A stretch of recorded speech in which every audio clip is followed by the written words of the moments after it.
অল্প অল্প করে থাকে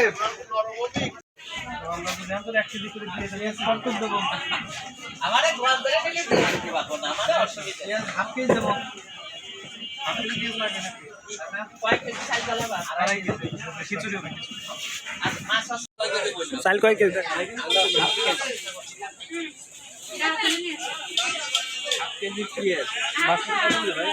রসুন কত দেবে 1 পোয়া কত করে দিয়েছে হ্যালো গাইস এই যে আমাদের পিকনিকের জন্য এই যে মাংসটা দেখেন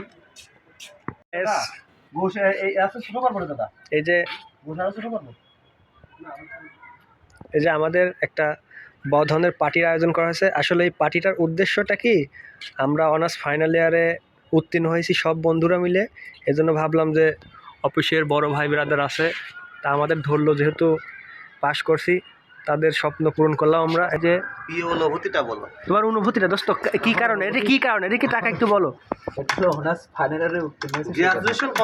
তুমি you are a graduate? Yes, graduate. On this day? Yes. You are happy? Happy. Very happy? Very happy.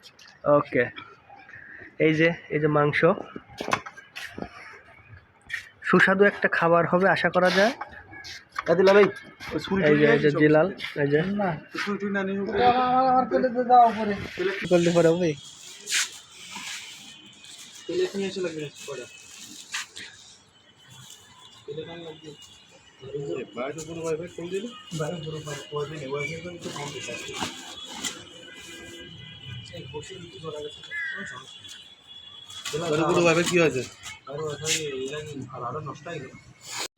এই যে আমাদের রান্নার প্রিপারেশন হচ্ছে। এই যে আমাদের এসকে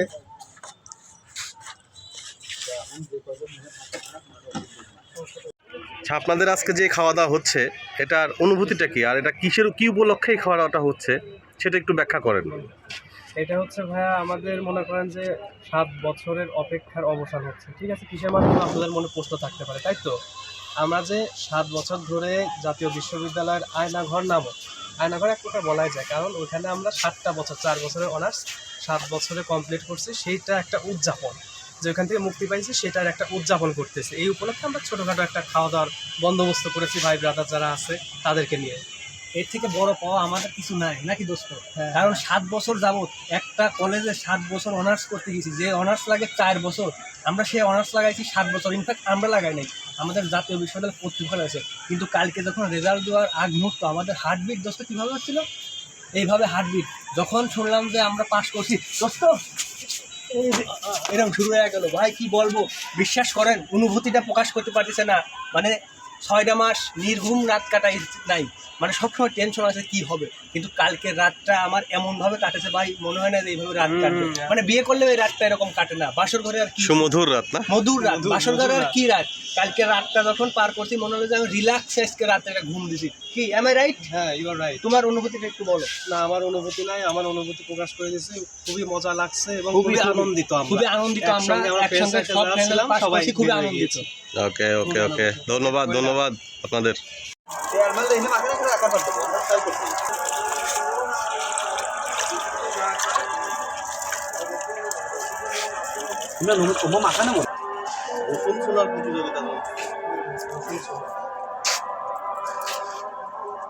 খান সাহেবের ক্লোজ শট আবার বাদ দিয়ে মায়াবী শট। এসকে মিডিয়ার জনক।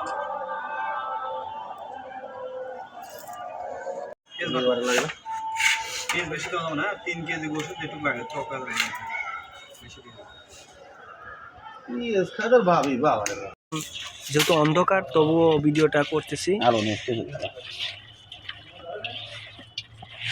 এই যে বন্ধু আমাদের বাবরসি শেফ, এই যে শেফ করে দাও। হ্যাঁ, সেদিন আশা করছিলাম পুলিশ যায় না এখানে রান্না করার জন্য। পুলিশ আইনে চলে গেলো ট্রেনটা ওই টেম্পো স্ট্যান্ডে তোমাদের থানার সামনে করছিলাম, আমি যে রান্না করছিলাম। এটা আমাদের রাঁধুনি chef, he is a chef, খুব রাঁধুনি, খুব ভালো রান্না করতে পারে। এই যে শেফ দেখেন ভালো নাই, এই যে রান্না হচ্ছে আমাদের এখন আপাতত গোশটটা ভুনা হচ্ছে, এরপরে আমাদের সেই বিরিয়ানি কাঙ্ক্ষিত বিরিয়ানিটা রান্না হবে। তাহলে কাটে ভালো থাকে বুঝে খাওয়া হবে।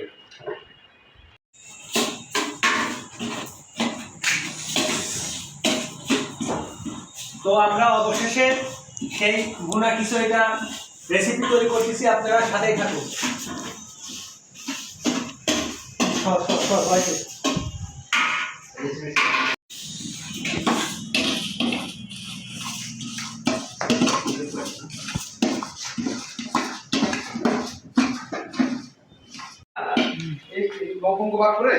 লবঙ্গ বাটা লাগবে না, খালি গরম মশলা পরিমাণ মতো বাটে, বেশি বাটিস না।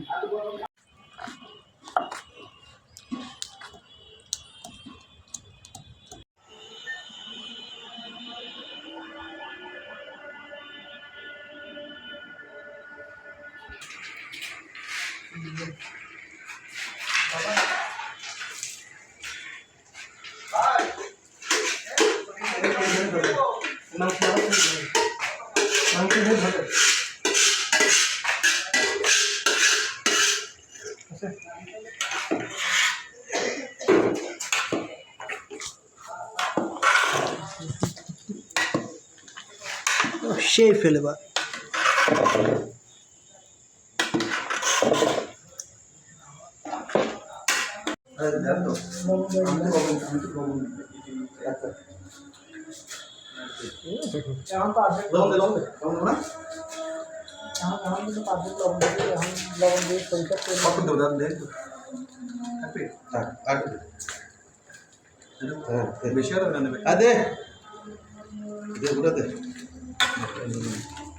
সুন্দর একটা ফ্লেভার আসছে।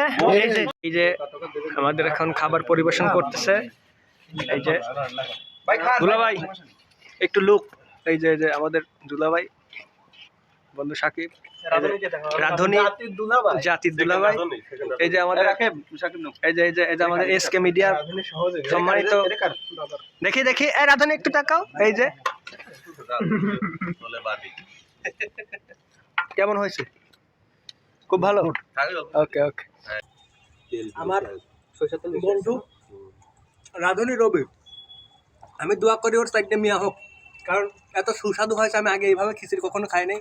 আমি দোয়া করি ওর জন্য সাইডে মেয়ে হোক, সহি সালামতে সংসার করো। আমার সাইডে সাহালো, ওকে একটু ধরো, আমার জন্য সাইডে ছেলে হয়, যাতে তোমার মেয়ের পিছন